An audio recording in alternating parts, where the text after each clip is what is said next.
Narito po ang balita mula sa RW95.1 FM. Magandang hapon, Central Luzon, Pilipinas at buong mundo. LTFRB pinatawag ang 34 PUV operators na namataan sa EDSA Rally.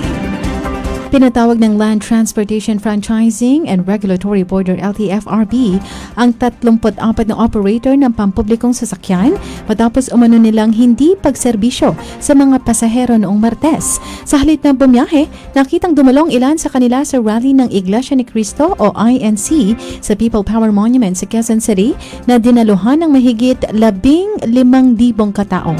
Naglabas ng ang LTFRB laban sa mga operator ng bus at QV Express upang ipaliwanag kung bakit hindi dapat kanselahin o suspendihin ang kanilang prangkisa. Ayon sa ahensya, ang hindi pagbiyahe ng mga unit ay nagdulot ng abala sa mga commuter na umaasa sa pampublikong transportasyon. Binanggit ng LTFRB na nilabag ng mga operator ang Memorandum Circular No. 2011-004 na nagbabawal sa pagtigil ng serbisyo bilang anyo ng protesta laban sa desisyon ng pamahalaan.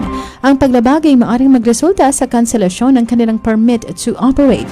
Dagdag pa ng ahensya, bagamat iginagalang ang karapatan ng sino man na magprotesta, dapat isaalang-alang ang kapakanan ng publiko na umaasa sa maaasahang transportasyon. Nakatakda ang pagdinig sa July 9, 2026 upang talakayin ang kaso ng mga operator. Samantala, nagpapatuloy pa rin ang INC rally sa EDSA matapos makakuha ng permit mula sa lokal na pamahalaan ng Quezon City, ngunit nilimitahan lamang ito hanggang July 2.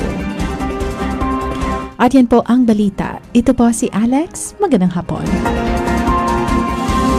Sumayin niyo po ang balita mula sa RW95.1 FM. Maraming salamat po.